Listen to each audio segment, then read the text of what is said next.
আমি বললাম, আমি ব্যর্থ। আল্লাহ বলেন, বিশ্বাসীরা সফল হয়। আমি বললাম, আমার জীবনে অনেক কষ্ট। আল্লাহ বলেন, নিশ্চয়ই কষ্টের সাথে আছে স্বস্তি। আমি বললাম, আমাকে কেউ সাহায্য করে না। আল্লাহ বলেন, মুমিনদের সাহায্য করা আমার দায়িত্ব। আমি বললাম, আমি দেখতে খুবই কুৎসিত। আল্লাহ বলেন, আমি মানুষকে সৃষ্টি করেছি সুন্দরতম আকৃতিতে। আমি বললাম, আমার সাথে কেউ নেই।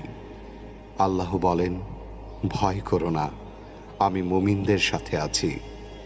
আমি বললাম, আমার পাপ অনেক বেশি। আল্লাহ বলেন, আমি তওবাকারীদের ভালোবাসি। আমি বললাম, আমি সবসময় অসুস্থ থাকি। আল্লাহ বলেন, আমি কোরআনকে রোগের নিরাময় হিসাবে পাঠিয়েছি। আমি বললাম, এই দুনিয়া আমার ভালো লাগে না।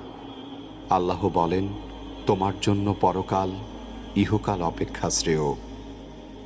আমি বললাম, বিজয় অনেক দূর। আল্লাহ বলেন, আমার সাহায্য একান্তই নিকটবর্তী। আমি বললাম, আমার জীবনে খুশি নেই।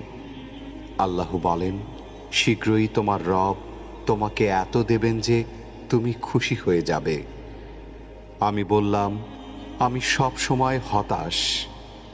আল্লাহ বলেন, আর তোমরা নিরাশ হও না এবং দুঃখ করো না। আমি বললাম, আমার কোনো পরিকল্পনা সফল হচ্ছে না। আল্লাহ বলেন, আল্লাহ সর্বোত্তম পরিকল্পনাকারী। আমি বললাম, আমার কেউ নেই। আল্লাহ বলেন, যে ব্যক্তি আল্লাহর উপর ভরসা করে তার জন্য আল্লাহই যথেষ্ট।